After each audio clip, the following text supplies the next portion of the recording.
thank you for being here. This is a great day. I want to say thank you for Apex Art, and I really encourage any of you to try their open call or submitting a proposal for an exhibit. It's they make it super easy. They have tons of answers of how to exactly write a proposal, and they have a library of all the different winning proposals from the last several years. So it's a phenomenal platform to kind of get your hands started on a curatorial project. I want to thank our panelists and introduce them. We have with us today Dr. Andrew Qaid, who is an Egyptian-Canadian art historian interested in the Middle East and contemporary art, queer theory, identity politics, migration, diaspora studies. We also have Jamil Hilu, who is one of the artists in this show, phenomenal artist. His work focuses on themes of identity, representation, cultural heritage, addressing intersections between race, gender, and sexuality. And then we have artist Lara Nassar, who's a multidisciplinary artist from Lebanon, who finished her MFA from Pratt Institute. And I specifically left the introductions kind of brief because I'm going to ask each one of you to kind of like give your version of introduction of who you are, and a little bit of a background about the art show. This panel is part of the art show Queering the Arab, in which it explores the meaning or how do we combine queerness and Arab identity at the same time in the setting of art, which are three words that are difficult to combine. The show's been up for about 6 weeks, and it features some of the work of Jamil Hilu. And interestingly enough, Jamil and Andrew have interacted before, but this is the first time they meet in person. Andrew, part of his dissertation, wrote about Jamil's work. And so this is a wonderful reunion of multiple different people. So to start off, I was going to ask each of you to give you a little bit of an introduction about yourself and answer the question of how do you identify as you introduced us to who you are.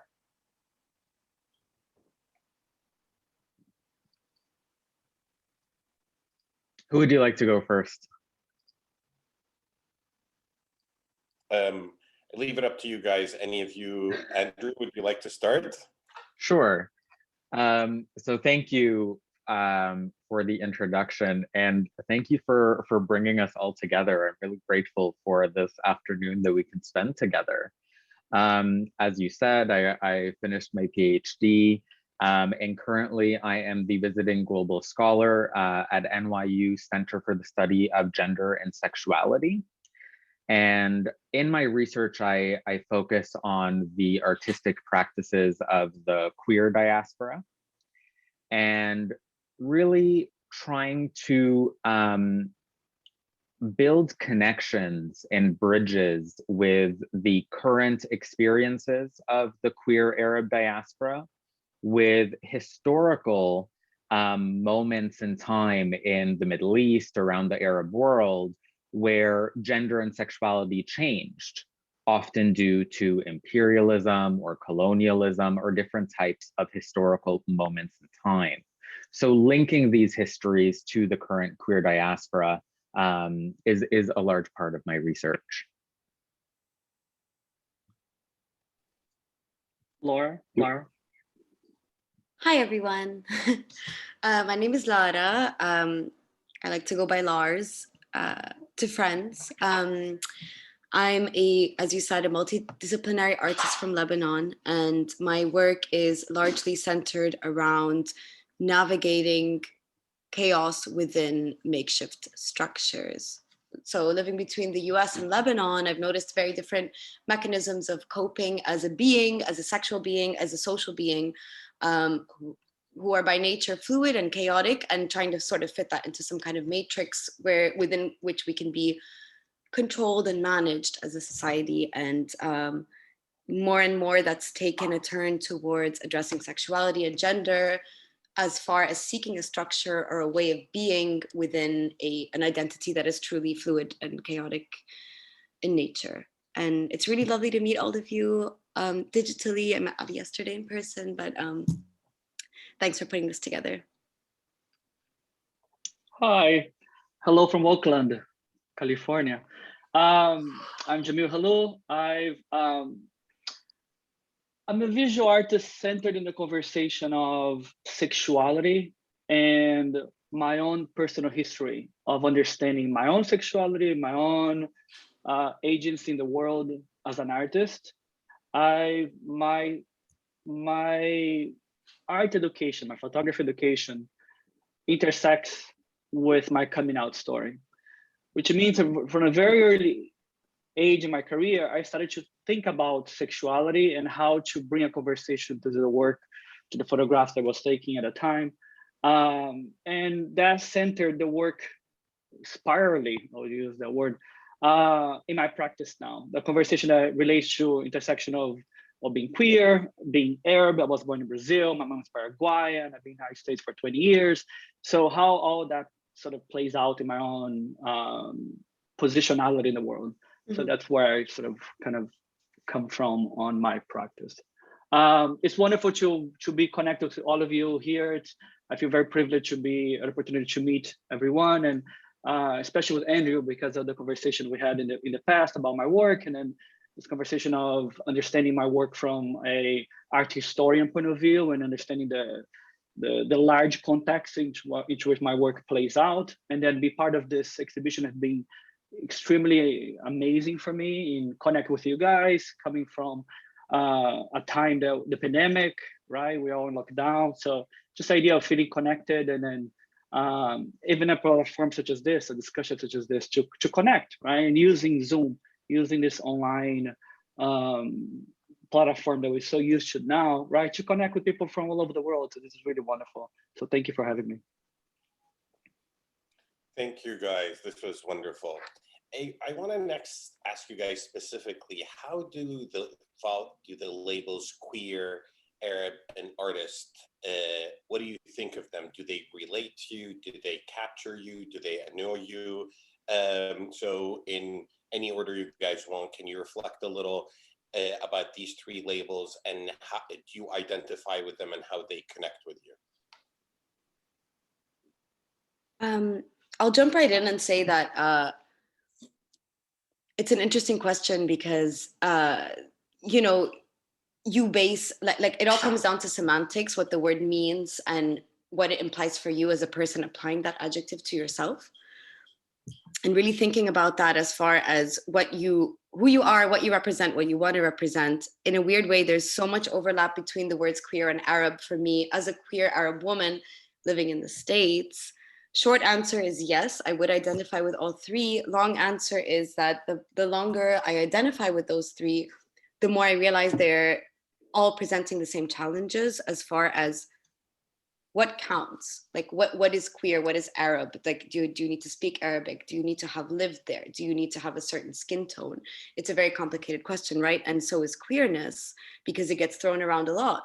And both of them imply some kind of masking into society where you're blending yourself to mesh with whatever context you're in, especially particularly here in the United States. So I've been thinking about that a lot as far as queerness and Arabness overlapping in the sense of having to, like, feeling like you have to measure up to it in a way, or represent it in a particular way, which I don't necessarily think is healthy, but that's a society we live in.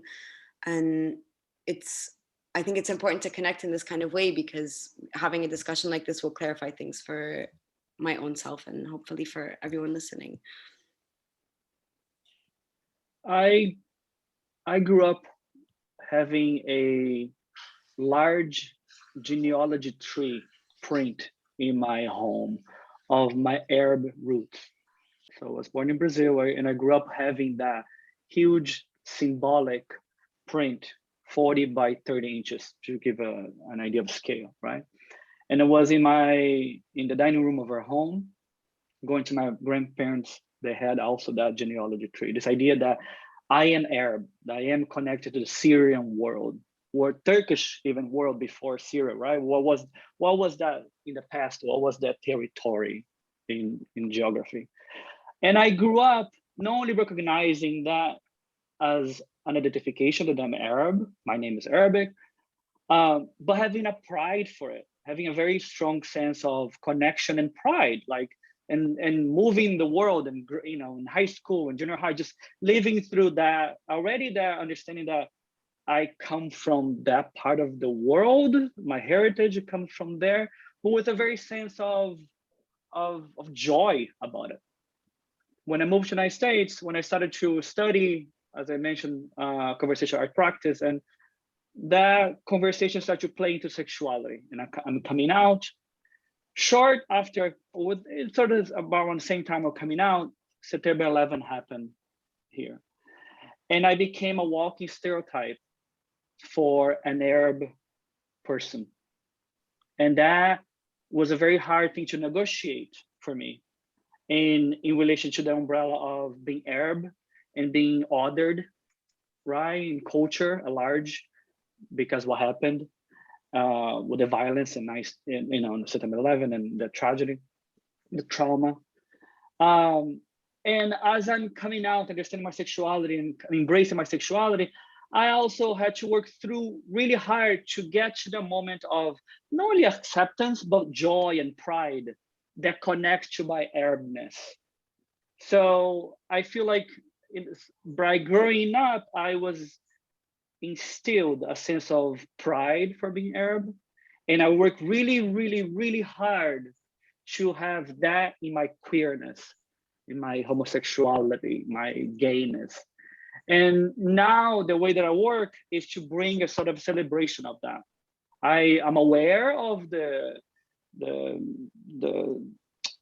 how complicated and layered all these categories are, and they are, right? They're categories. They're but there's a fluidity on that too. And for me, the way I think about that is using the category, using the Arabness, using the queerness to navigate in a way to talk about the work, but with a sense of, again, of pride, of confidence. And so I guess that's where I come from on this, on how to think about that, right? And how to think and how to move in the world with this identification, right? Because no matter where I am, because of my name, there's this, or the way I look, because of my beard even, there's this identification with being Arab, right? And then there's this categorization. And because my work is predominantly about sexuality, there's a conversation, oh, it's a queer art practice, or and I'm like, yeah, it is that and more. So we're kind of embracing that.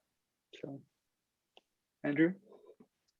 So for myself, I'm Egyptian. I'm a first generation Canadian because I am the first generation to be born of my immigrant parents who immigrated to Canada from Egypt.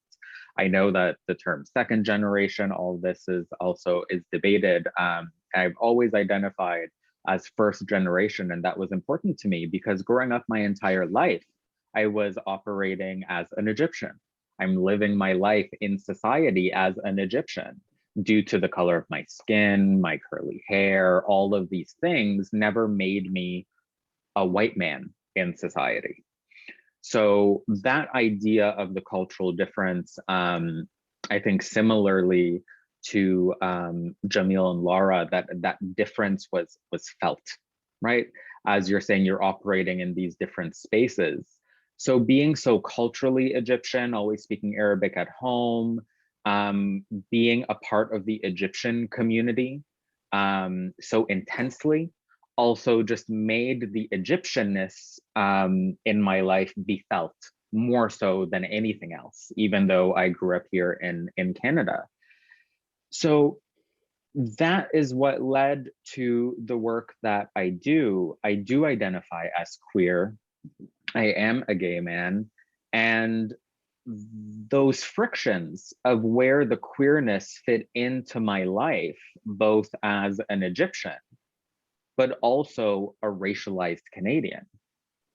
Those frictions that were created when I didn't quite fit into any of these spaces because the Arab community is saying, well, coming out and being gay, that's a thing that's here. And then my parents have the same reaction where it's because we came to Canada. That's the problem. This is the issue, as though the gayness is somehow inherent to the West.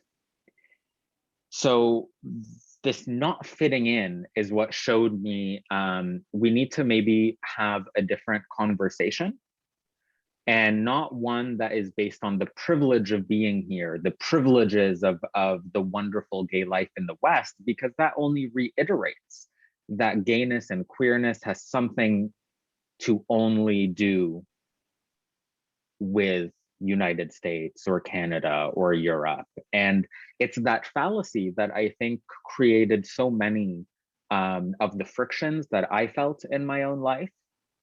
And that's, again, what led me to do the historical work that I do, and going back in time, looking at historical moments in the Middle East, across the region, to see what was gender like.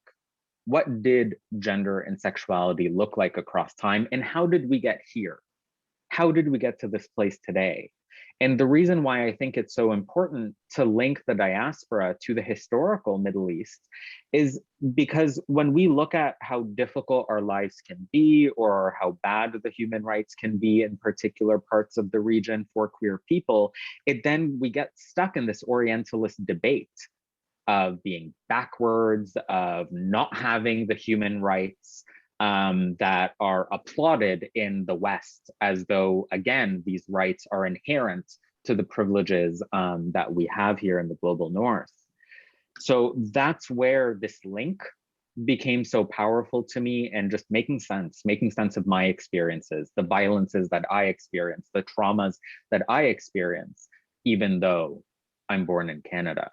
And again, these frictions is just where these new conversations I found can be so valuable to be seen in different ways.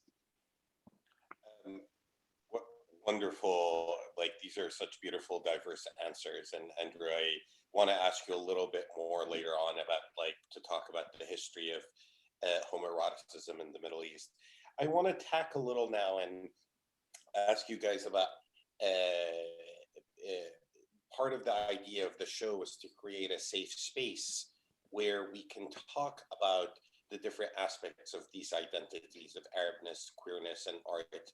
And I think I want to ask Laura to begin with, and then Jamil, and then end with Andrew. Laura, you just saw the show yesterday. How did the conversation, the show, make you feel about your own identity, and how do you relate about being part of that community? And then Jamil, I'm curious to hear about how seeing your pieces in the collection or hung next to other queer Arab artists has influenced the way you view your art. And finally ending with Andrew, kind of like, how do you think this fits into the larger conversation? So starting off with Laura.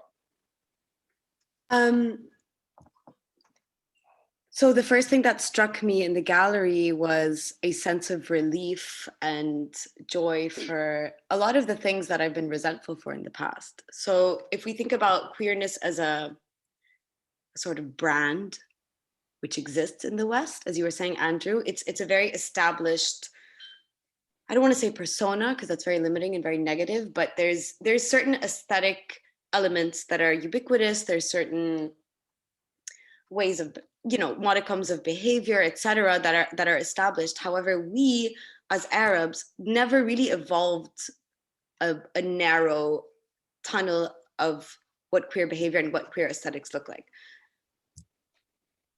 It's a blessing. When I walked into the gallery, I was struck by how diverse and eclectic the works were. They were clearly tied by the common thread of this sexual joy and ecstatic energy of queerness, which really is inherently tied to irreverence and to a rejection of status quo and the structure I was talking about earlier, which is such a fixture in my work. There was a curation, but there was no, regarded structure of patterns are on the wall, or what aesthetics are being presented. And that made me feel really comfortable and really safe, because I've constantly fought against not being able to align myself with any particular box or folder of aesthetic as an artist. And, you know, to take it to Jamil's work and Andrew's work, there was that sense of like art history colliding with the contemporary, and this hold we have on our own history and our own historical aesthetic. Like Jamil, your works, it's this conflation of like this really sexy,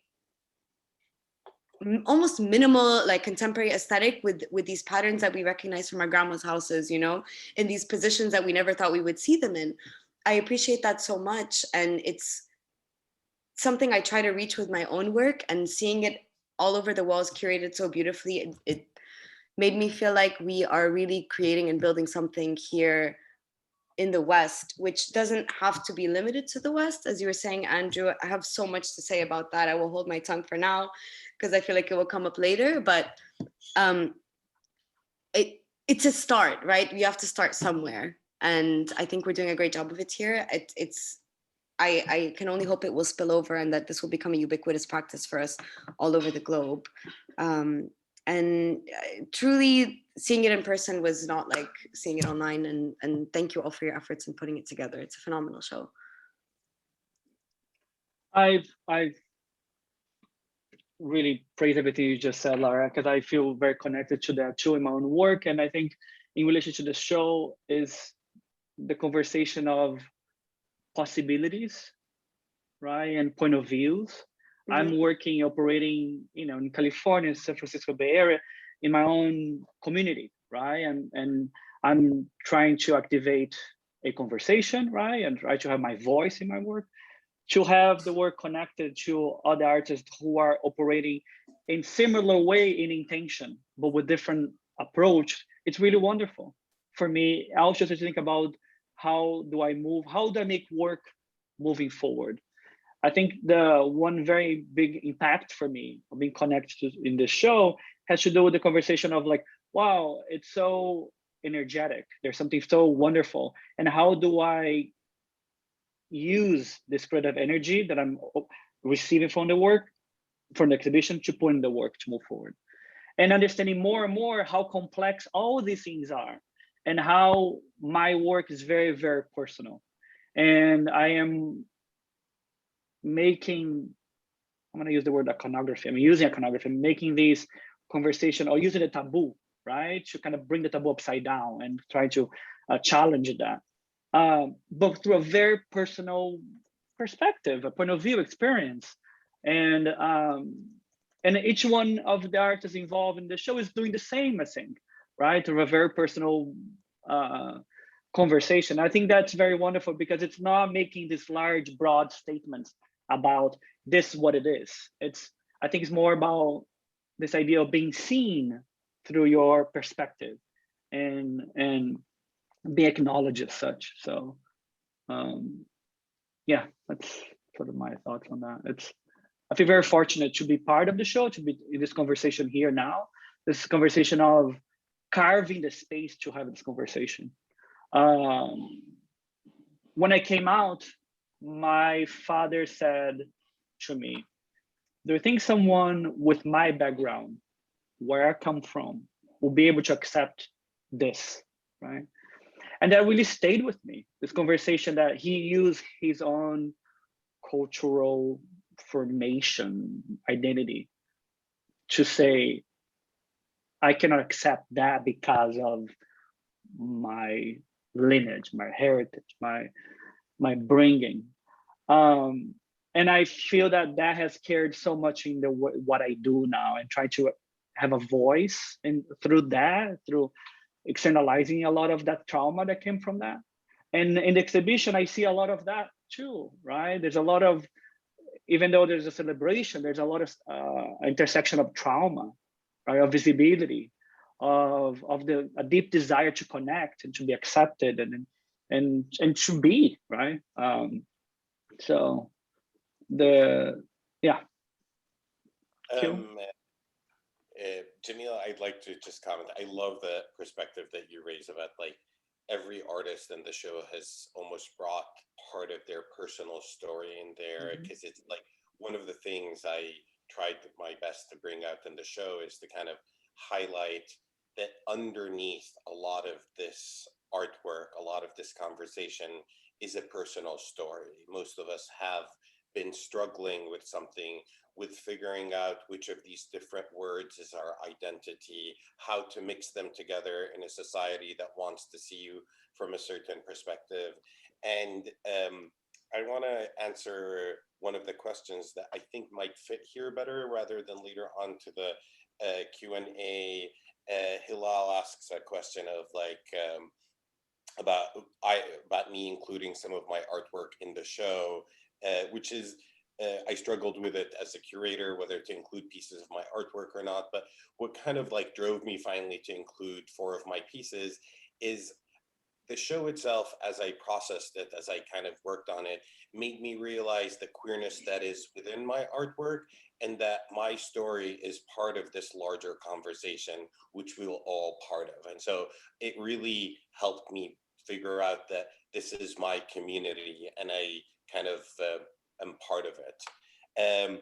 And Andrew, I'm curious to hear your perspective now, because you're literally a scholar of this, and what is your perspective on queer Arab art and how this show fits into it, and how our different stories fit into the larger narrative.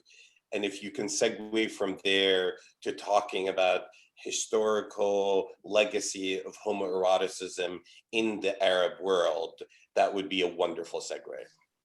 Sure. So one thing that I think is so successful about the exhibition, and I think how we should be discussing queer Arab art, is this loosened geographic structure. So I had talked about being Egyptian, but it's so important to me that I recognize that we can have such a plurality of experiences that are similar when we come from different parts of the region. So a strictly queer Lebanese aesthetic certainly might exist. But I think talking about a queer Lebanese artist alongside a queer Egyptian artist, alongside a queer Syrian artist, all these things can actually give us so much more information on why things are the way they are in terms of law, societal changes, and the differences within the region as they happened over time.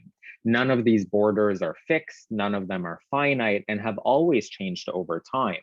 So for us to think today in the logic of the colonial borders, I think stops our conversation from building empathy with one another and really thinking about how our identities intersect. And that's why even in my research, I always define the Middle East and the region through language, through empire, through culture, through traditions, and most often all the regions that were formerly a part of the Ottoman Empire, right? So just saying that I'm going to focus on this country or this nation has never been a part of my mission. It's never been a part of the way I operate or view our lives, our experiences, or the art from this region, because I think that the connections that some people might find not connected at all as being exactly what is so valuable in this discussion, in this conversation, especially when we bring diaspora and migration into that again. The nation state and borders make very little sense for our conversations. So to take that into the question of the history of homoeroticism in the Arab world, what I see in the research is how queer identity and gay identity simply didn't exist. It didn't exist in the Middle East. It didn't exist in the Ottoman Empire. It didn't exist in the region throughout history. These are very new concepts, new ideas, new languages, new terminology that was brought to the Middle East by European travelers by imperialism, by colonial conquests. So much of the Middle East was taken over and under control by either the French or the British or both in different periods of time. And what that meant is their culture starts to replicate in an act of colonial violence. So when the British would come, they then compare themselves to the other culture that they're in. So one of the historical records that I find so interesting is travel journals, because it tells you exactly these cultural differences. So someone like William Owsley was the British ambassador of Persia in the 19th century. He so famously writes in his travel journals how, you know, these men, they have sex with anything. They have sex with women, they have sex with men, they might as well have sex with dogs. And you see how this confrontation of gender fluidity and this confrontation of a society that operates its sexual codes differently than a Victorian United Kingdom, that is what created so many frictions. And then when you look at how homosexuality became illegal from these attitudes, from these moments, you can look at the censorship. You can look at what was permitted to be published during the Victorian era in the Middle East, right? How did, for example, publications of 1001 Nights start to get sanitized? How did different narratives start to get sanitized throughout history to remove any type of homoerotic history? We have manuscripts, we have paintings, we have a very rich visual history of homoeroticism, of two women engaging in sex, two men engaging in sex, whatever you might have, but it was never labeled as gay. It was never labeled as queer. And when the Western terminology started to come into the Middle East and that discourse started to take over, the erasure of homoeroticism, like two men holding hands, for example, doesn't need to have any type of sexual connotation. These things start to get interpreted through a lens of a gayness or through the lens of a queerness. And that unfortunately creates violences, and it's what created the illegality of a queerness. So I'll just end on that note of why it's illegal and how it's illegal and where. Well, again, we need to, I find it so useful to historicize homophobia for this exact reason. It's not enough to just settle on the fact that the Middle East is somehow violent and homophobic. That is not good enough. We need to remember where these laws came out, what are the specifics of these laws, and in so many of the places, they are British laws, right? They are actually Victorian laws or French laws, like the buggery laws that they had in Britain that come into Lebanon and come into Egypt, and we have these anti-sodomy laws, and we forget how in the global north at that time, in France, in Britain, homosexuality was illegal according to law. And it's only recent that these laws changed. Like, look at the United States. Gay marriage was only legalized in 2015. So breaking that automatic assumption of queerness as equaling human rights, as equaling something that is native to and born out of the global north, is another act of imperial and colonial violence, because the homophobia that we see in the Middle East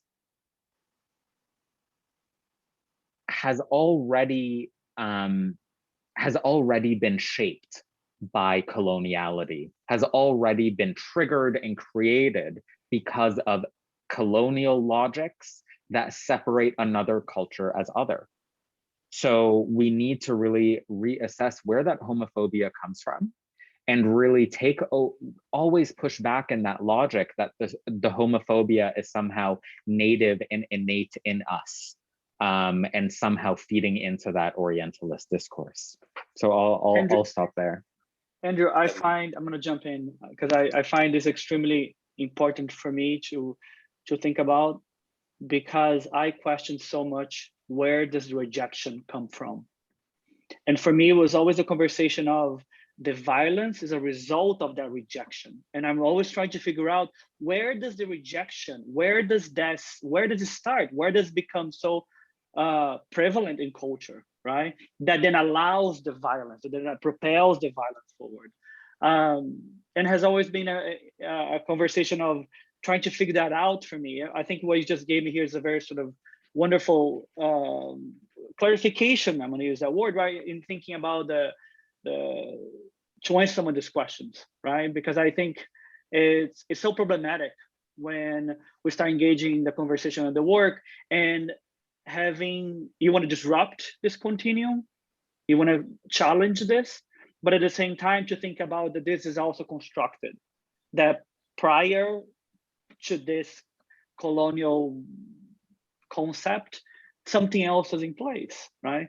I went to Greece and Turkey two and a half years ago.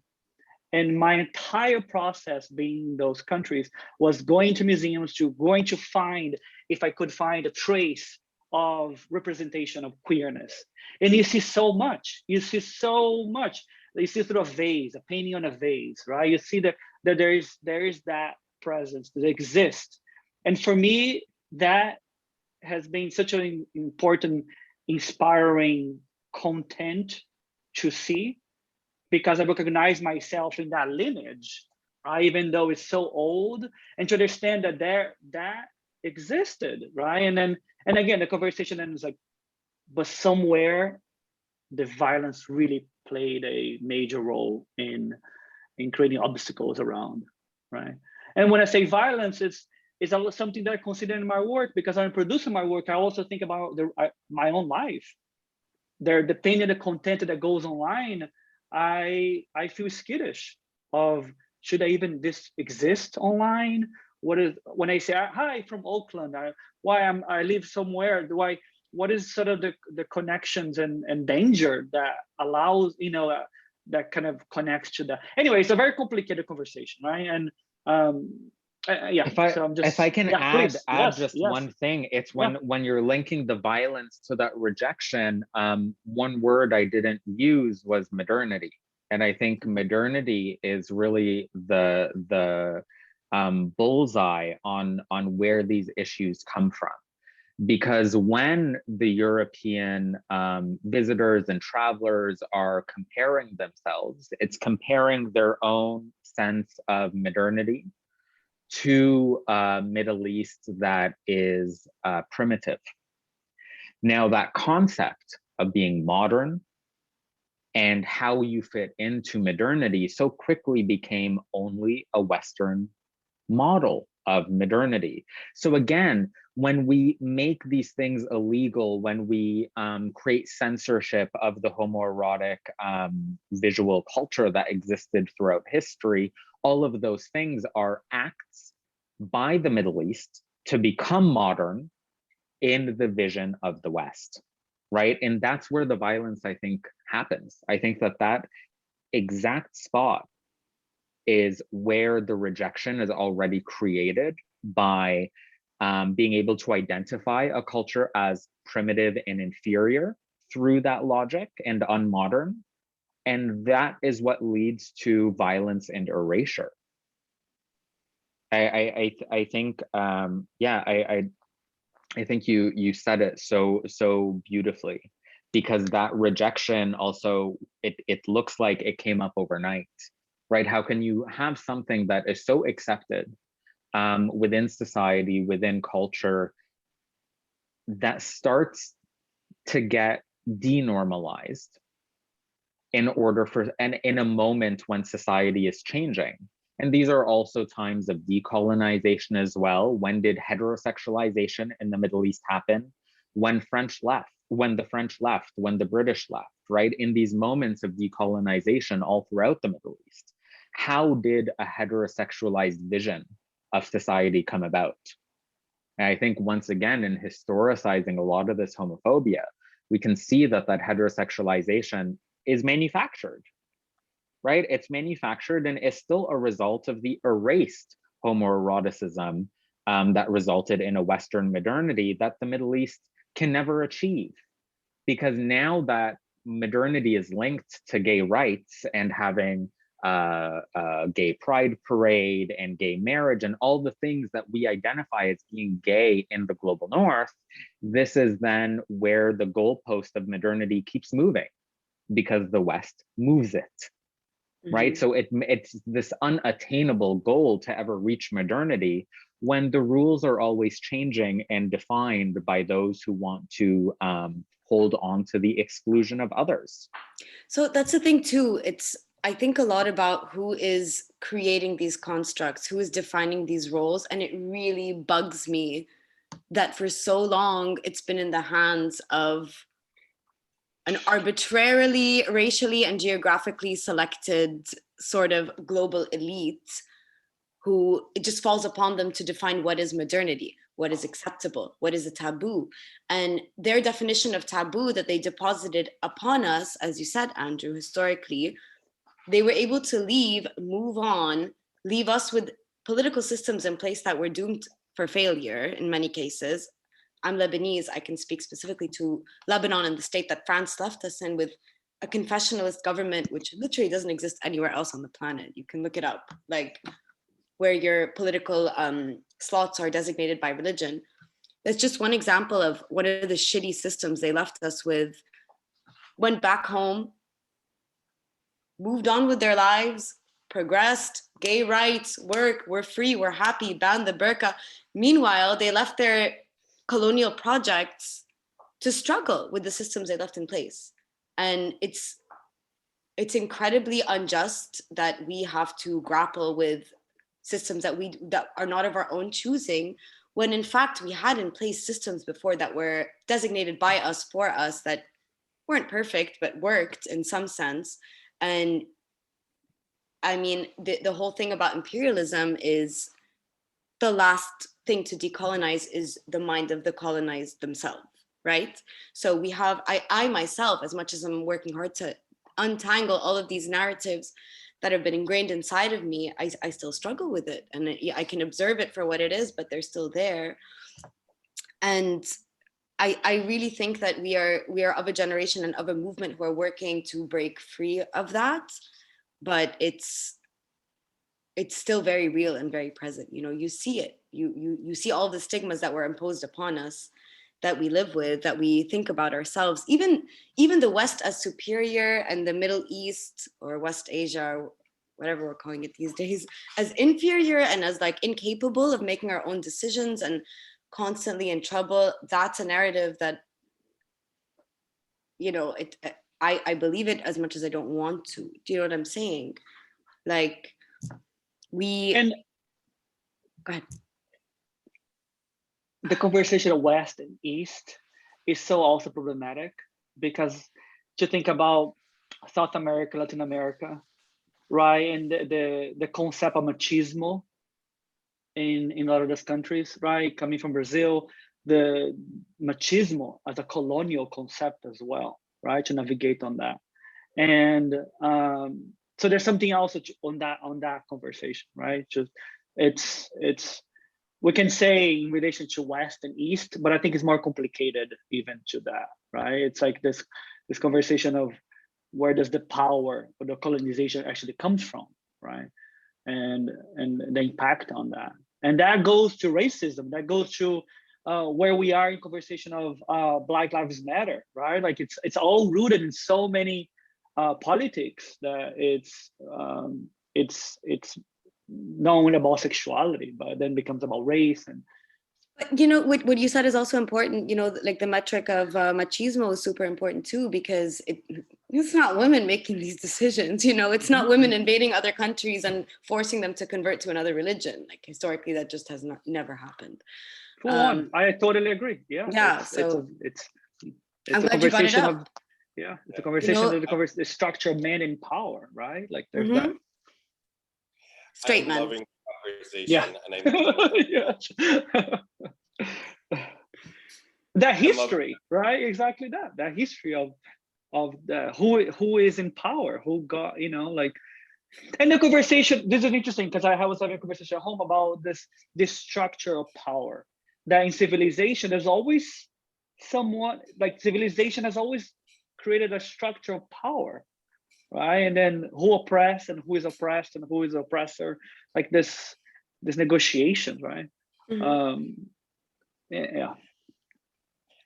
I'm loving our conversation about modernity and about East and West. And I wanted to highlight a couple of points and ask specifically something to Lara.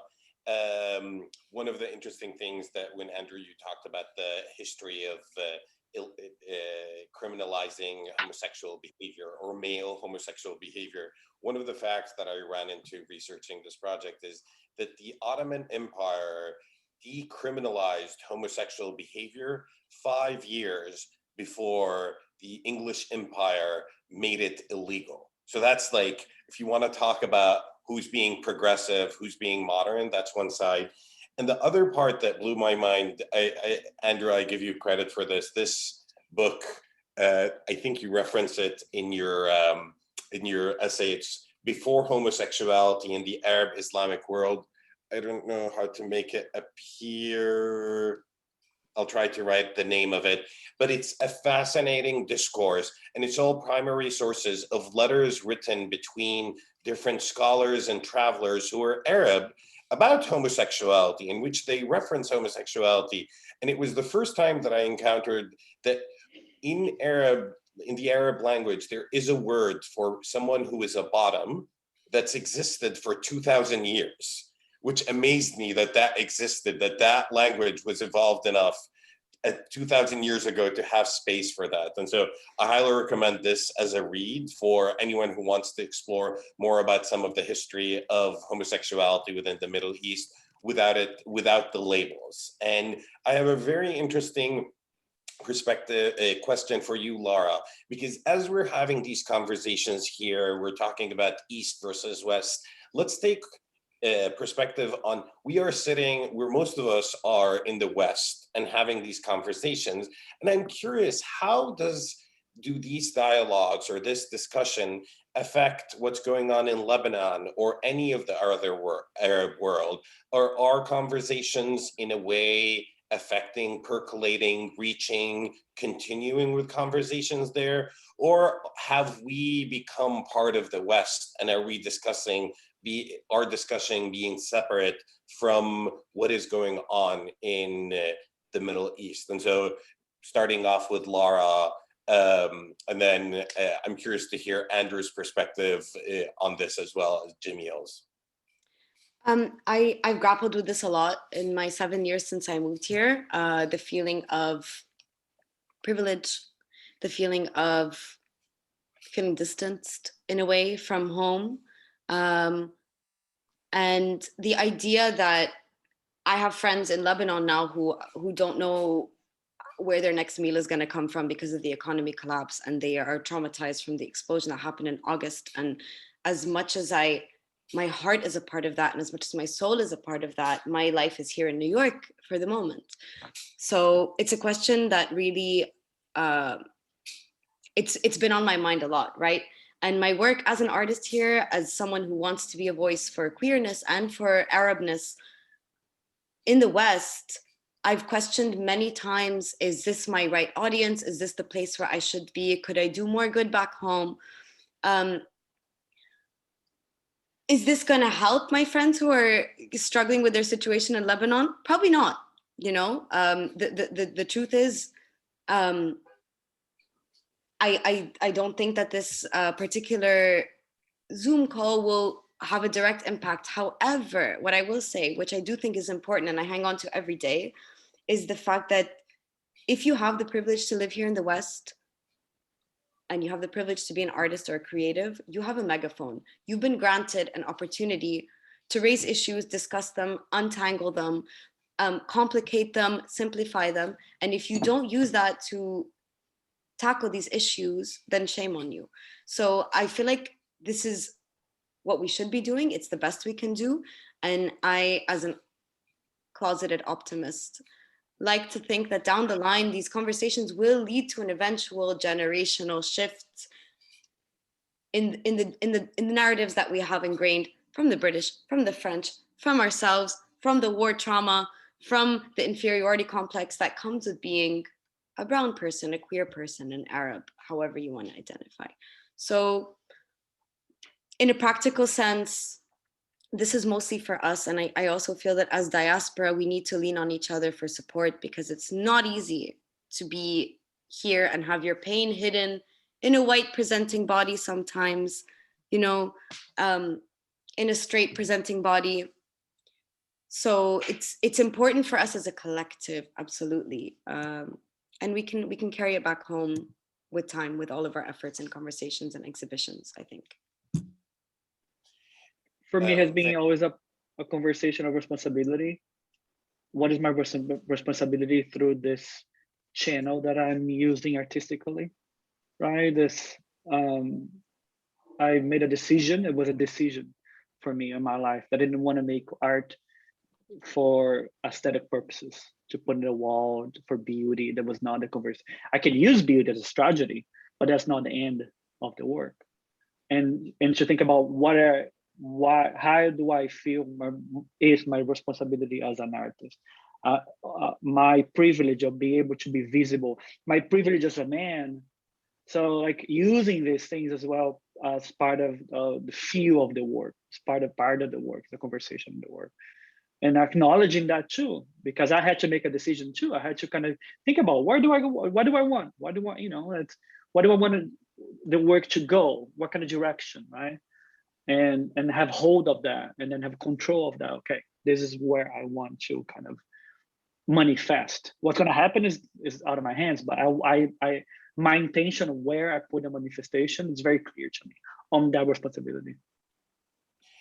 One of the things that really worries me is that as immigrants or people who come to the US or other countries, as we settle here, that our queerness becomes a third kind of queerness. We're no longer our local queerness, our Arab queerness, or the country we came from. We're trying, as time goes by, we integrate into the local queerness, and our dialogue becomes no longer heard back home. We no longer have an effect back home. How do we continue to have a conversation, not only in the country we immigrated to, but in the country where we immigrated from? How do we not become completely subsumed by the culture we come into?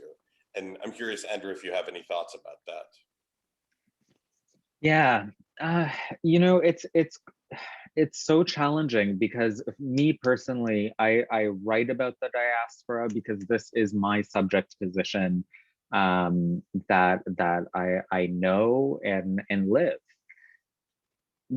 The issue is this idea of purity, this idea of who is authentic enough to speak for who. And this is where I find conversations get really messy, because I think that we can understand our privilege in the diaspora, in living like a place like Canada or the United States, once again, using the megaphone that Laura's talking about, while not marginalizing the voices and the people and identities that are still in the Middle East either.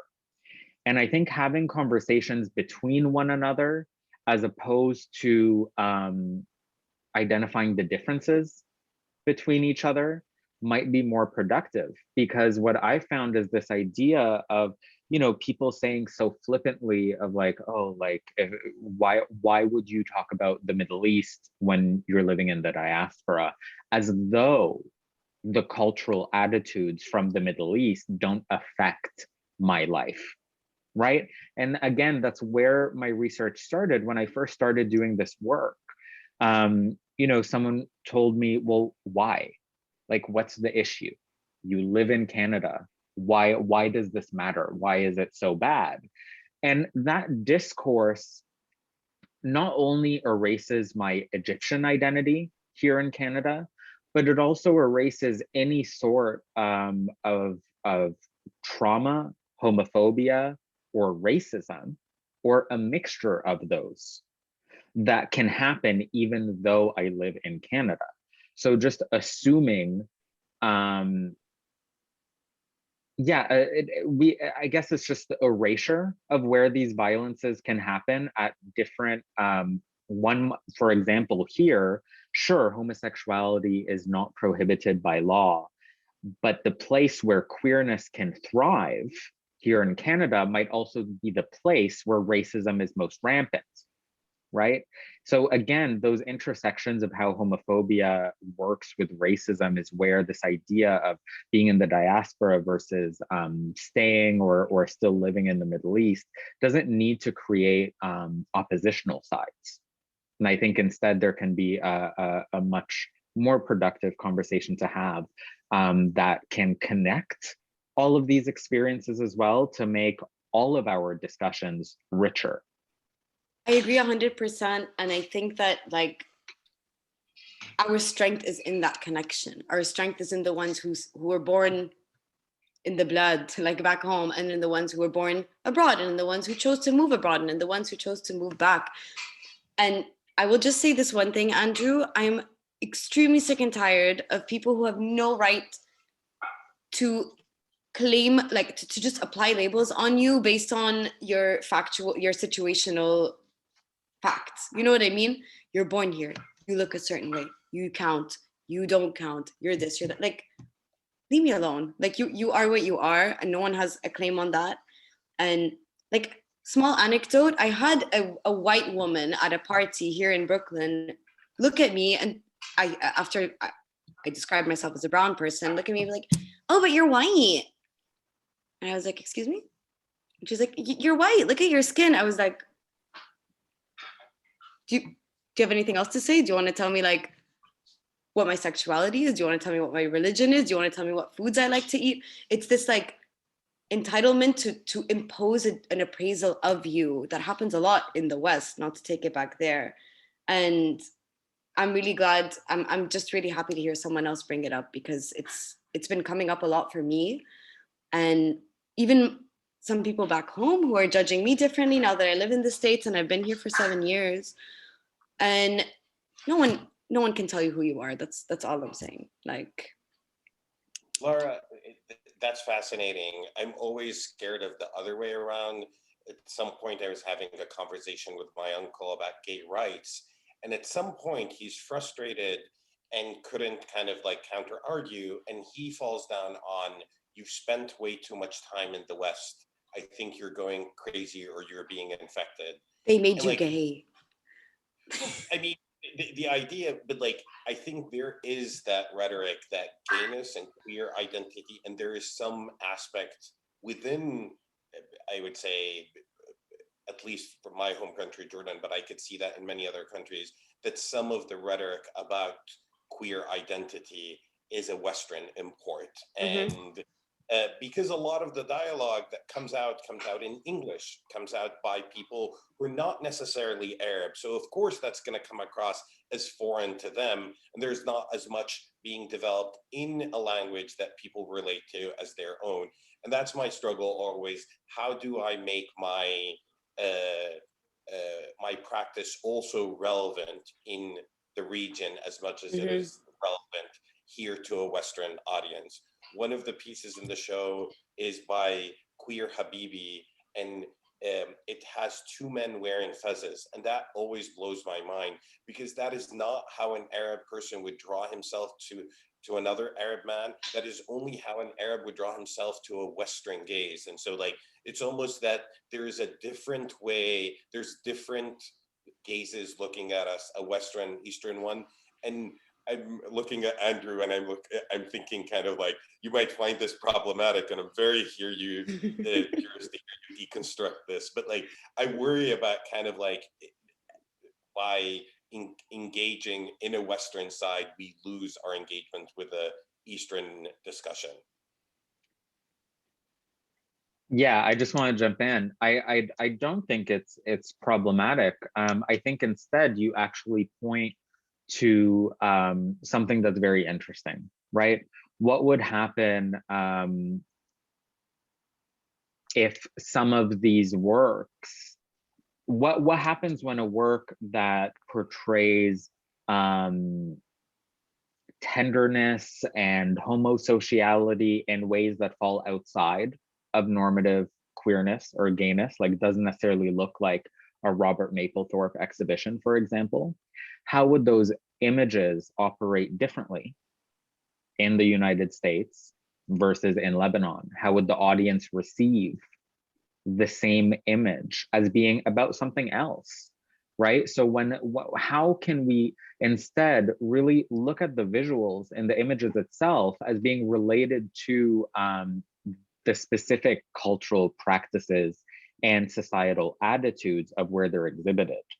And when we think of it in those terms, it becomes really interesting to me if we can have examples of artworks or artists that can operate in both spaces. And then it shows us that it's not necessarily the wrong language or the wrong conversation. And instead, it's being more attuned to how audiences receive these signs of queerness. So it's really how one reads queerness in an image, right? And really being able to figure out culturally where that queerness comes out visually, where it becomes interpreted as being queer, as opposed to other forms of intimacy. I find that fascinating. And two examples, one of the artists I was talking to whose work features women cross-dressing, and her work was shown in UAE, and the reason it escaped censorship because it didn't register as queer, it registered as comedy. Everyone found it hilarious. Oh, a woman cross-dressing. And there was the artist, I'm blanking on his name, but he was in that symposium you organized, the Turkish artist, who the censors were told to take down the images of men in the show that had on them projected porcelain tiles.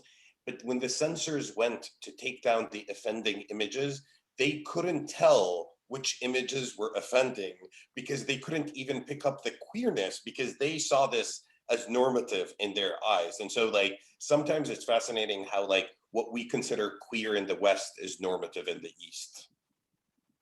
Yes, absolutely. That artist name is Sarp Karam Yavuz.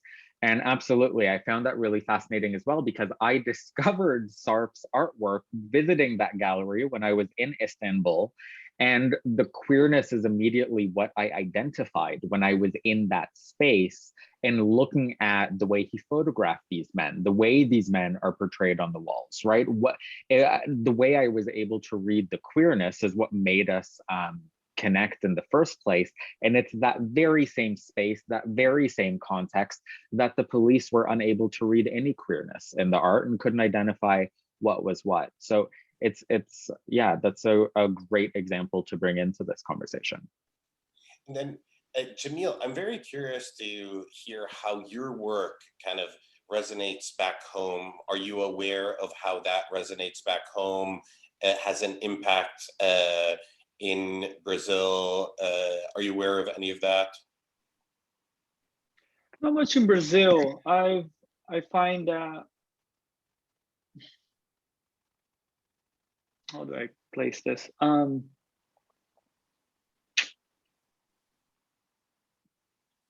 I've carved and I fought through so many years to have a platform in the Bay Area, in where I am, where I live, right, and create my own community. And I didn't have the same opportunities in Brazil. And every time that I tried to show the work there or try to engage in that conversation there, I encountered so many no's and blocks that I kind of navigated away from the pursuit. So it's based on my own experience on being here, and then where the work goes, why my work reached Andrew in Canada, right? And then sort of the work goes places, right? And some places the work doesn't go. And I kind of, so to think about Brazil, I don't have the same level experience to say, oh, I never really had an opportunity. Unfortunately, I love to.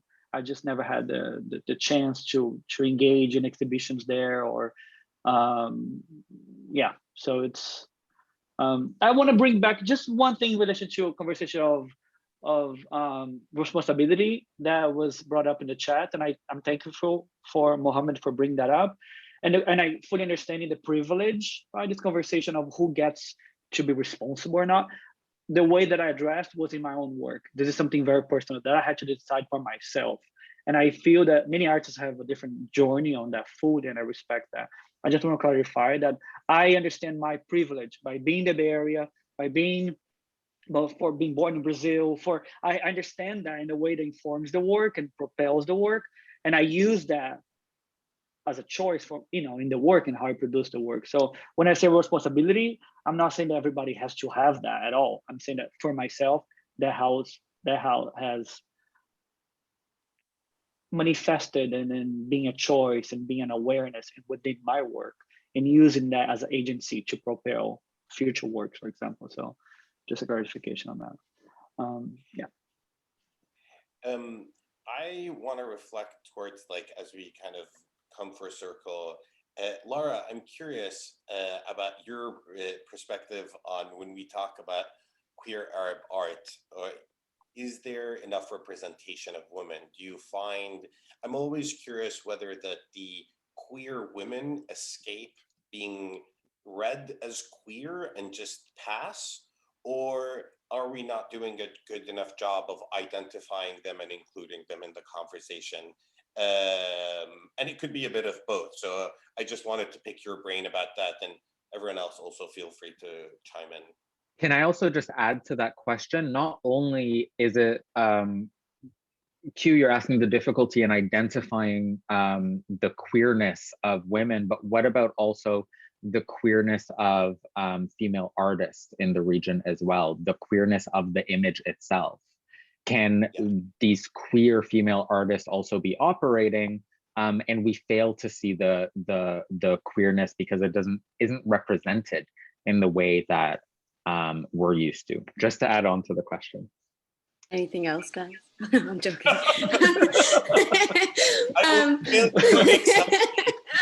No, I love it. I love it. I'm a chatty cat. So to start with, here's the funny thing. And this is something I've experienced, like, as an artist, as a grown-up, all the way back to when I was in high school, and that one straight friend gets really drunk and you're her, like, token gay friend who she wants to make out with because she's drunk and she's mad at her boyfriend. Like, it manifests in all kinds of ways where you are unseen and undervalued for who and what you are, and it's kind of brushed aside because you happen to have a vision that your queerness is just, they're girls, it's just two girls, it's innocent, it's harmless, whereas two men is this whole other fiasco that's regarded with this weight and this seriousness. And that's something I've always resented because sexual fluidity is sexual fluidity regardless of what you have under your jeans or your sweatpants, I guess. Pandemic. But I've always struggled with the fact that my queerness is invisible, erased, as you said, Andrew, earlier. I like the word erasure a lot. Disregarded because of being a female. So Q, when you ask, are we disregarding it? We being this circle, we being this demographic who are so conscious and who are, like, spending their afternoon on a Saturday discussing this because we're so committed to breaking down these boundaries and, creating identifications for ourselves and each other that are meaningful and updated and important. No, I feel very seen. I feel very respected. We as a society, as a globe, as a whole, absolutely. Within this small inner circle, I think we're doing all the right work to acknowledge female queerness. Also, the whole term woman is very complicated, right? Like, I'm a cis woman with a mustache on, but, like, I think about my trans sisters, like, they're also invisible in a way, but we're doing all the right work. And to answer your question, Andrew, as an artist, like, it's almost a currency here in the US. It's interesting. Back in Lebanon, no one wants to talk about it. they will pretend they don't see it. It's like your mom and dad pretending sex doesn't exist, hoping you will never have sex. But it's kind of the same thing there. Whereas here, it's almost the polar opposite, where your value increases the more disenfranchised you are as a being or an entity. So Arab, check, that's a point. Muslim, that's another check. Queer, check. Woman, big check. So like, you know, gallerists and collectors, they really get off on that. And like there's this white, yeah, there's this like kind of white apologistic sympathetic collector base who are buying up artists who are minorities and gay because that's hot right now, that's what's cool on the market. So I've experienced a radical rejection of that when I was younger, where I was making work that was consciously objective, not about my life, not about my identity, because I didn't want to play into that card. I thought that was an act of defiance. But really, it was just hurting my work, because as soon as I was able to insert myself in my identity, my work got a whole lot better. As Jamil was saying, the more personal, the more you tell your story, the more unique and impactful your work becomes, I feel, as an artist. But there is an interesting reaction to it here. Being a queer woman artist in the US, it's kind of fetishized. And part of me is like, play the market, girl, pay your rent.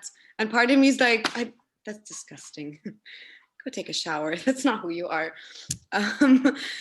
So I'm trying to balance that, you know, and drag is helpful. Drag is this beautiful thing I discovered where I can subvert all of that, still be who I am through the lens of a male body, I suppose, or male impersonation, where the womanhood of all of it is put on a shelf for a second. A beautiful answer, Lara. I want to ask one last question before allowing some questions from the audience. And one of the interesting ways to relate to the word queerness or queer is it's a very nebulous word that can include and not include a lot of people. In the show, I choose to use queer to include people who are, to define not necessarily sexual queerness, but including any work that doesn't fit a particular paradigm. So you don't have to be gay to have queer artwork. How do you feel about or some people term this as heterosexual queerness, or queerness that defining or having queerness be inclusive of non-homosexual things? Can I jump in? Because I think it's really annoying when cis straight people call themselves queer. I'm like, you haven't lived it. Like you can't just grab that label because it's cool. Sorry, that's my 2 cents. Yeah, if I can jump in too, like the term you just said, I disagree with, I think, in just the polarity of a heterosexual queer, but also I do think what you said in terms of a straight artist producing queer work can exist, but this is where we need to discuss the specifics, right? I think that this is where, just speaking broadly, that's where it's going to get messy.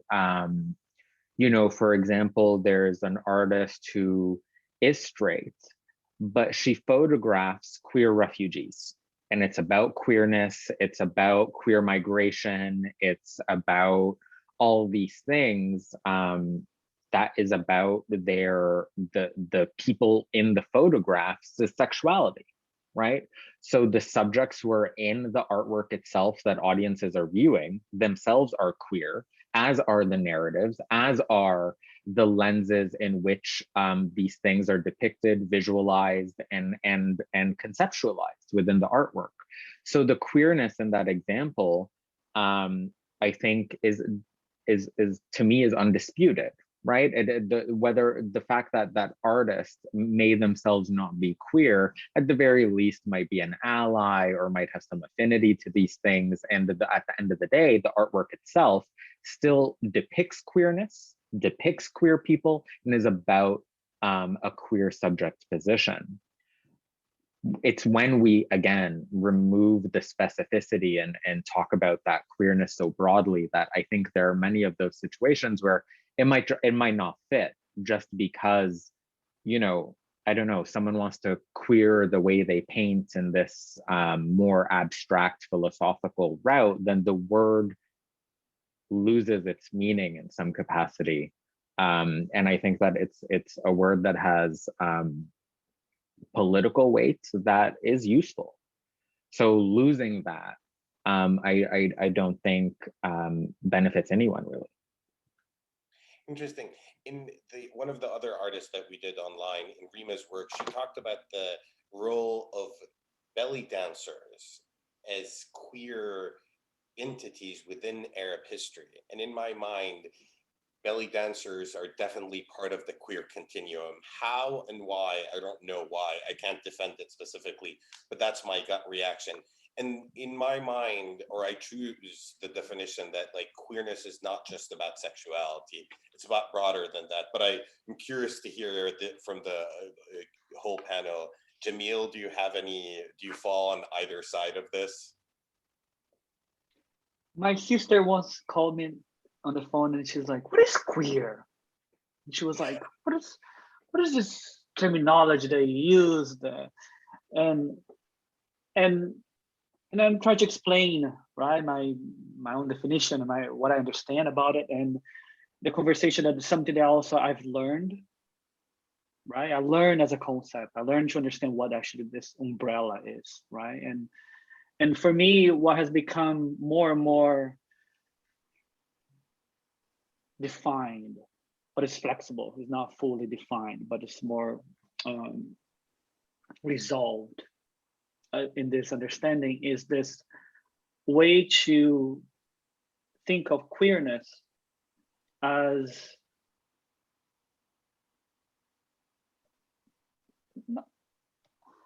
this other side for heteronormativity, right? This fixed normativity, colonial-based understanding. So I kind of embraced queerness as this umbrella that is in opposition, is in rebellion, maybe, is in a definition that is outside of this hetero binary category that is so fixed in society. And so I come to sort of embrace that in that. But then it's very personal as well, right? When you talk to someone who grew up really understanding that word queerness from a very, very early age, as opposed to me who learned that word later in my life, it's a different way of operating, understanding, embracing that word, the definition of that word. So even this definition that I'm giving you now is part of something that I've learned and I've come to understanding based on things that I read, or so, and it's expanding. So queerness expansion too, right? There's also embracing that possibility. There's this idea of possibility, right? This idea of what is not binary. Yes. Right? Jamil, I love your perspective on the idea that us as people who learned the word later on, but rather than grew up with it, might perceive it as a different way and might take more liberty with it compared to those who have like basically struggled to make it exist for a long time. And like, I love the idea of queer as non-normative, whatever it is, a more broad perspective. But at the same time, I don't think there is any consensus on the use of word queer. If anything, there is consensus that no one has ownership on the definition of it. I am going to open up the space for people to type questions in the chat room, and also for our panelists if they want to ask each other or ask us questions. And I have a question. Andrew, what is in that book? So thank you for asking. When you had brought up the queerness of belly dancing, so let me just bring this picture in. Do you see this? Yeah. Does everyone see this image? So this is someone called a Kochek from the Ottoman Empire. This picture was taken in Cairo. In here you have a boy who's belly dancing. This is part of a cultural tradition that was very common of having male belly dancers, again, a gender queerness. So Q, you saying that the belly dancing itself can come from this queer history, I think is so correct and so accurate. And really what we're seeing today of belly dancing as being something that's gendered, again, comes from that heterosexualization. This is the exact censorship that I was discussing earlier. These dancers were in religious ceremonies, cultural ceremonies, indiscriminately. And then around this time of increased contact with Western explorers and travelers, that's when these performers disappeared. There Can you have been please share that records. book? The name of that book? This is Absolutely. Wonderful. Maybe send in the link. Yeah. Oh, Yeah. I love the book. It's The Homoerotics of Orientalism by Joseph Allen Boone. He's a wonderful scholar. Thank you. That's fantastic. I was gonna, in the meantime, we've had a few questions from Hilal, and Shauki also writes questions. So I just want to acknowledge Hilal. We've had a number of conversations, and Hilal actually curated the first queer Arab art show in New York City. It was quite a fantastic art show. I never got to see it, but some friends went there. And he asked about my use of the name Earl of Bushwick in the colonial terms. A lot of my artistic persona is playful and kind of making fun, and makes fun of the idea Bushwick is a rundown neighborhood, and kind of to be the Earl of somewhere, kind of where arts are up and coming, is kind of a fun joke that I'm using for my persona. Does anyone want to tackle Shauki's answer? Yes. So I feel like these words, these phrases, these adjectives can be limiting. You're absolutely right. And I think it can be problematic to define yourself with a word and work backwards from that to define who you are and how you want to live your life. 100%, absolutely. I don't know if it derails, because it is also important to represent your community, and we need some kind of way to delineate what our community is. I'm not here representing like Rebecca from Wisconsin. She has her own issues to deal with, like, you know what I'm saying?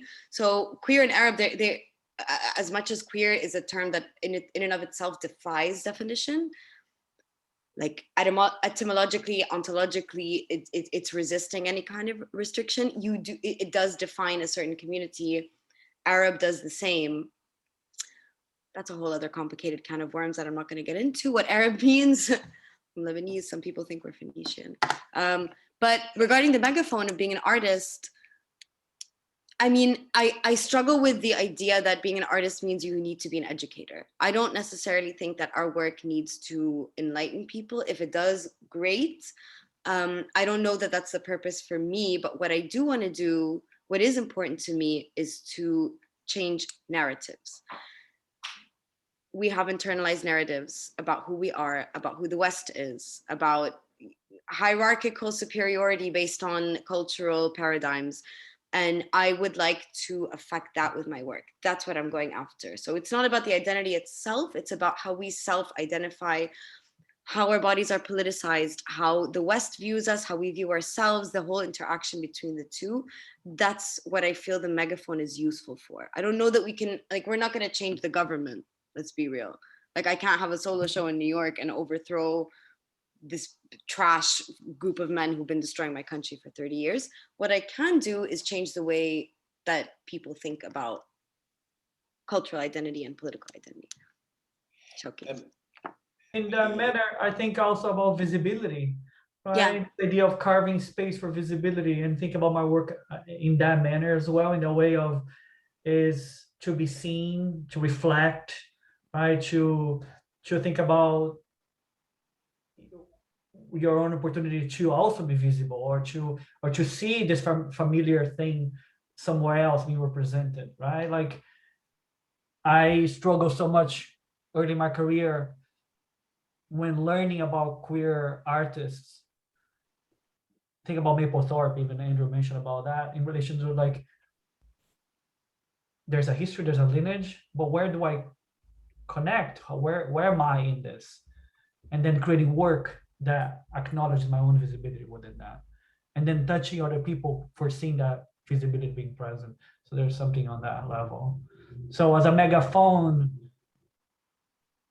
I don't know. I think I have a hard time with the word megaphone because I don't understand my work in that way. I understand my work as a social commentary as much as a personal expression, as much as a cultural question, as much as a manifestation of a heritage that is complicated and intersected and layered in so many ways. So. I also think a lot about the idea of identities, and I think of them as different hats that we wear at different times. So each of us has about 100 different other identities: an uncle, a brother, a teacher, whatever they are. And we open our closet and pick the identities that we need for this conversation. And so there are some identities that are less used, like the ones we're exploring now, a combination of queer and Arab and artists. Other identities most people have no problem using, like uncle or brother or sister. And I think in this setting, we use these identities because we want to be visible. We want to highlight the intersection of these three and that there are people representing it. That doesn't necessarily mean we are no longer activists in somewhere else, that we are no longer passionate about other causes. One could be multi-passionate about many things. One could still advocate for many different things. But for today, we choose to wear these three hats. May I say something? Please. Well, my question stemmed from a very important question that was brought earlier. And I do agree with Lara with the point that she had mentioned and shared, that sometimes she speaks about the efficiency of her art to change things. And you brought up the issue of what does my art change and what might art change. I am Lebanese. I've been here in this country for 40 years. Yes, it's one of the very, very, very few and almost rare public forum where I would say I am in the closet, and I am, after all these years, after 40 years in America, I don't dare to say to my family that I am, even though maybe it's in their mind. But you know, with the issue of visibility, I find that my visibility as a gay artist is not as important as my visibility as someone who is very human, who is really using my pain and my the arrows that society has thrown at me, whether it's my religion, whether it's my background, whether it's my family, whether it's loved one, that in itself, for me, I'm talking about myself, has become what really gives my art the fire that it takes. And I've been for 40 years in America dealing with societal issues that are so overwhelming. I mean, if Picasso in his Guernica didn't change anything, I'm not that stupid to think that I can change anything. She is absolutely right. But what I want to say, yes, we are aware that our art is a platform. When you are having a public show, when you are having a lecture, when you are having a panel discussion, my big question that I struggle with is, what is it that is most important to me? Yes, my identity, as I'm using your words that you brought up, gay Arab artist. Yeah, I'm not gay, I'm not Arab, and I'm not an artist. I'm a human being. What do I want to talk about as a human being? I guess this is what I wanted to address in my question.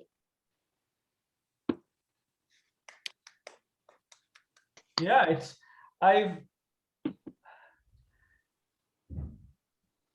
there's a deep desire for us to connect on a human level, right? I promise you, that's why I'm here. I am yearning for connection. I am yearning for people who speak my voice. I am yearning to connect with people who may have the incredible gift. It's a gift. And that, I am a professor. I teach at George Mason. I speak to my student with this language, how the fire in your belly, the fire that burns you, the fire that turns you to ash and smoke is the very fire that gives you energy and heat to really give light to yourself and to people around you. And this is for me, the essence of what this past hour and a half has been about. So I cannot thank you enough. Thank No, you. Shauki, I want to thank you for sharing that with us. That was a really crowning discussion to end our day. And there's just so much beauty and strength in everything that you just said. And I would actually like you to address the question that you asked in terms of the language and identities that you're saying you disidentify with. What are some strategies then in your own work that you might find useful, that other people might find useful? Have you found maybe certain languages or tropes or things that have helped? I gave everybody my website and my email. It's really up to you to stay in touch. And I would invite everybody to look at the work that I did in the past 40 years in America. You will see my heart and my mind and my soul. I tell my student, I don't paint with oil paint. I paint with my blood, with my tears, and with my soul, with my fear, with my aspiration, with my pain. And you know what? I'm not stupid. People tell me, why do you keep painting what you're painting? You're not selling anything. I said, you know what? Thank God. You know, I came from Lebanon. I didn't speak English and I didn't have $1 in my pocket. I'm not starving. As long as I have this fire, I'm not gonna sell it for any money. Whether I sell or not is never a question in my mind. And that's why when you guys are putting your soul like that into your art, I swear to you, as a practicing artist, I understand, I relate. And I just hope that this language of art that has been sometimes trivialized and you know, I keep forgetting, like Lara said, you know, you're hot, you're a woman, you're Arab, you're gay, you're this, you're that. No, I feel so that who doesn't deal and relate to this? What she is sharing, what you guys are sharing is so universal. I genuinely believe it transcends Arab and gay and artists. That's why I wanted to speak. So I'm gonna stop. I'm talking too much. Thank you so much, Shauki. That was beautiful. Thank you for sharing. Thank you. Was beautiful. I would like to be mindful of everyone's time. I think Abby has been kind enough to remind me that we're way over time, and our panelists, we've kept you long enough. Thank you so much. And I'm just turning to closing remarks, and I'm gonna say a couple words, then I'm gonna ask our panelists to say a couple words. Thank you guys so much. This has been an incredible discussion. Clearly, we need more of this. We need more space to discuss this. There are a lot more questions to be answered. And I think this was phenomenal. I will try my best to put together another group, maybe another time for all of us to chat. And our panelists, please, if you have any closing remarks, and we'll end up with Abby, who will close us down. I only want to express my thanks and gratitude, not only for the organizers of bringing us together, but for all of you attending here today. I think that we lose sight of how impactful these discussions can be, especially when we can be in a place where we feel safe to really open up and discuss a lot of these themes, and doing the work that we do that is so often it's so often hard to find that venue. So I'm really grateful that we're able to all come together today, and thank you. I agree. Thank you all so much for making me feel seen, making me feel heard, for giving me your thoughts and your energy that will get me through what's been kind of a weird season. It's very nice to feel not alone, you know, and jog parts of my brain that I have maybe tucked away for too long. So I appreciate you all, and it's been lovely. Same here. Thank you. Thank you for having me. Thank you for Stephen, Ren, Apex Art, everybody who is creating spaces such as this, right? It's so meaningful, and it's so, there's a mission to the organization, right? And this mission has been so successful, and this is a perfect example of that. And I really am thankful to be part of the exhibition, to be part of a space that allows us or give us a chance, opportunity, not only to connect, but to express ourselves the way that we just did in this past hour and a half. So my love to you all, and be safe out there. Thank you. Thank you. Thanks. Oh, yes, go ahead. Yes, and one final thing, the show is up for one more week. It closes next Saturday. If you find yourself in New York City, go down to Apex Art, see the show. If it not, go online to Apex Art and take a look, take a tour around the show. And thank you, everyone. Abby, I turn it to you to close us down. Wonderful. Only just to add my own thank yous for being here and spending this time. It was a difficult panel to time keep because I feel like we could have kept going and going. But this is kind of our chance where we get to invite everyone who is here with us on Zoom to unmute and say your thank you, say what you would like, and we kind of get to end in lots of wonderful noise. But thank you all for being here, and just take care. Thank you.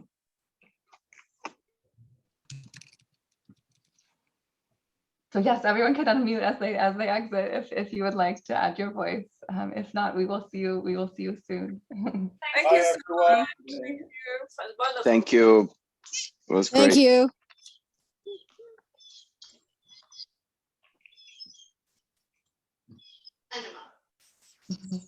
All right, wonderful. Take care, everyone. Thank you.